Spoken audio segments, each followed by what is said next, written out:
பிரதிபலன் பாராமல் சேவையை மட்டுமே பிரதானப்படுத்திய பொது வாழ்க்கையை அமைச்சுக்குன்னு என் தலைவர் சொன்னதை அறம் சார்ந்த வகையில் பொருளீட்டி சேவையை பிரதானப்படுத்தி சக மனிதனுக்காக வாழ வேண்டும் என்ற அவருடைய கொள்கையின்படி நான் வாழ்ந்துகிட்டு இருக்கேன். உங்களை போன்ற ஒரு நபர் தூய்மையை விரும்புறவர், நேர்மைவாதி, ஏன் அரசியல் இருந்து ஒதுங்கி இருக்கணும்னு கேக்குறேன். நான் ஒதுங்கி இல்லைங்க.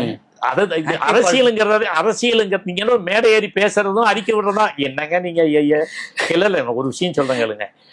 மக்களுக்கு சேவை செய்பவன் தான் அரசியல்வாதி. அதை நான் செஞ்சுக்கிட்டு இருக்கிற அரசியல்வாதி. மக்களிடம் ஏமாற்றம் செய்வது, மக்களிடத்தில் ஓட்டு வாங்கி வெற்றி பெற்று அவர்களுக்கு துரோகம் அளிப்பது அது அரசியல்வாதி அல்ல. இதுதான் ரெண்டு முரணா இருக்கு சார். ஒரு பக்கம் கட்சி வெற்றியை பெறணும்ன்றீங்க, அரசியல்வாதி தூய்மையா இருக்கணும்ன்றீங்க.